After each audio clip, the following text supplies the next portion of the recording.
Hey, thanks for joining. This is Arthur Dunk with Music Express, and today we'll be going over the 7-3-4 chord progression. Be sure to like, subscribe, comment, and click on the notification bell to keep updated with videos to come. Alright, so this chord progression I actually got from Andrae Crouch's song The Promise, um, but not his version of it. It was the last song on it, which was Marvin Winans tribute and song. So in that song at the end, he actually did a turnaround where he did this. I'll be with you always. So it was a 7-3-4 chord progression that was used as a turnaround, essentially. So what I'm gonna go ahead and do is go over the notes, and after I'll go over the theory and how these chords uh, get their names and how they work together. So let's get started.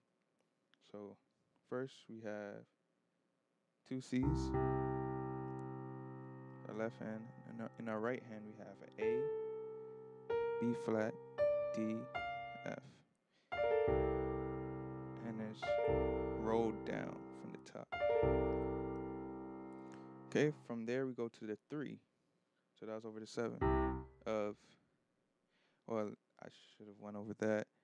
So we're in the key of D flat, for those who don't know the song. So it's D flat, D flat the 1, E flat the 2, F the 3, G flat the 4, A flat is the 5, B flat is the 6, C is the 7, back to 1. So let's get the 7 octaves in our left hand, right hand, A, B flat, D, F. We go to the 3. This in our left hand, F, E flat, A. Right hand, D, G, B. So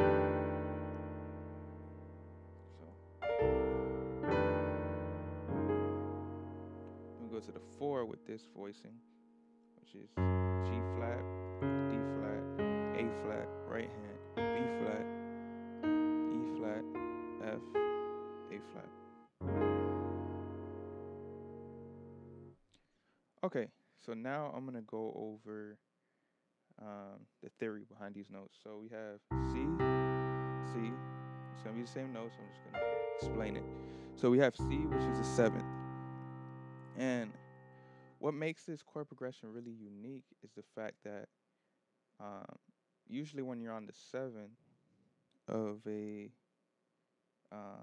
7-3 movement, the 7 is usually going to be some type of minor chord, minor 7 flat 5, like this one, where essentially you have, this is the minor 7, and you just simply flatten the 5.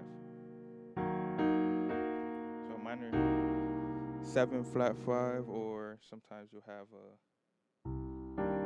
minor, just a minor 7th chord of some sort, minor 9, minor 11th. That's what's usually what you'll see over a 7. Even sometimes a dominant 7, sharp 9, sharp flat 5.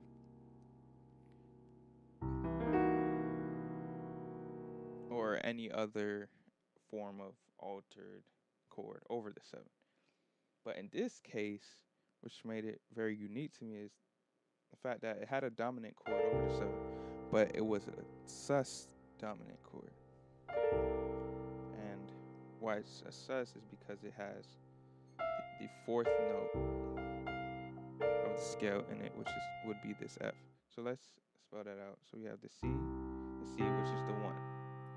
Then we have the A, which is the sixth, but if you have, and you always want to remember this, if you have a seventh, whether it's a dominant seventh, a major seventh, and a minor seventh, and you add the sixth note of that scale to the chord, you now have a 13th voicing.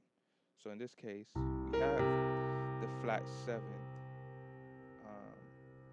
of this dominant chord in there with the sixth, so it's gonna make it a 13th.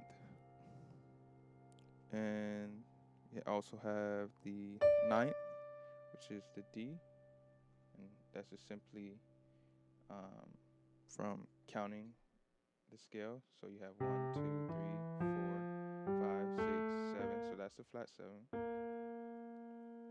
All right, this is the seven, flat seven. 9. If we continue the extension, so that's this 9. This would be 10, 11.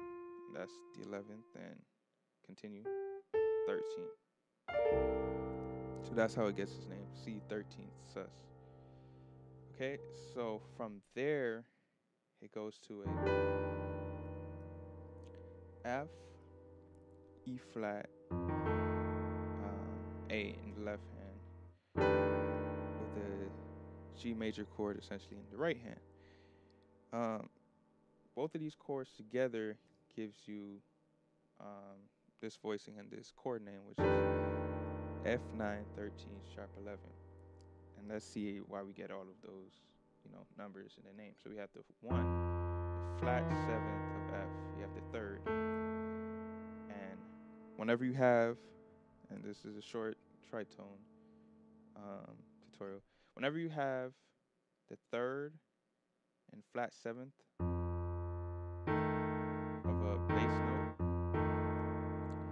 you essentially get the tritone for that note or tone. So that's what we have in the left hand. Give us our dominant chord.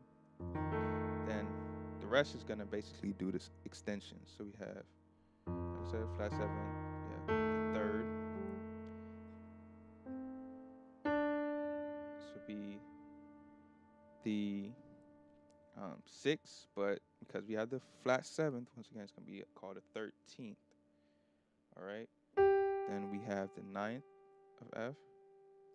We have the sharp 11 of F, because the B flat would have been the 11th. Okay. From there, go to the 4 with the major 9, 13th voicing, and we have 1, 5, to 9. And once again, it's always just counting up the scale. 1, 2, 3, 4, 5, 6, 7, 8, 9. It's the 3rd.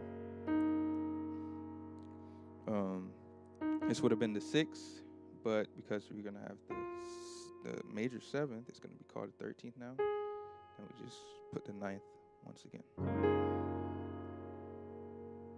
Okay. So these chords are ones that you can use whenever you want to do some sort of deceptive cadence. It's very common to do the 2, 5, and going up, diminish to the 6. And this is essentially what this progression is doing. It's kind of using a deceptive cadence where you feel it's going to end somewhat, because it starts on a 2 with I'll be with, and it goes to 7, 3, and you actually think it may go to the 6, which would be like a normal deceptive cadence, but it's even being more deceptive and going to something else by going to the 4, and it makes it very unique. Another thing you could do just to use it in different applications, you can come off of this to go to the 7, use that same voicing, but then for the 3, so you can kind of go with the melody, you can just do any altered voicing. And when I say altered voicing, any dominant 7th voicing with a sharp or a flatted note. So you can do this voicing. You can do F, E flat in the left hand, right hand, G flat, A, C, E flat. Then go to the 4. So you have I didn't say what this was. This is an F7 flat 9 chord. To get a flat 9 chord, you just a dominant 7 flat 9 chord. All you have to do is simply have a bass note and go up a half step and do the diminished 7th chord a half step above it, and you can invert it however. All right, so that's what that is. And once again, that's going over the 3, but with some form of altered dominant chord. And going to the 4, you'll have G flat in the left hand with the F in the right hand, A flat, B flat, D flat. That's 1, flat 7, 9, 3rd, and the 5. And why this got the name flat 9 is simply because you have the dominant 7th, and this is a 9th, and you flatten to G flat. Okay, so those are some chord voices you can use kind of in place of the 7-3-6, and that you can use, as a turnaround. So in the song, I'll be with you. You see, hear that melody always. Turned around like this: 3, 6, 2. All right, so there you have it. That's the 7-3-4 chord progression. I hope you learned a new and unique chord progression that you can use in a turnaround situation. Thanks for watching, and see you on the next video.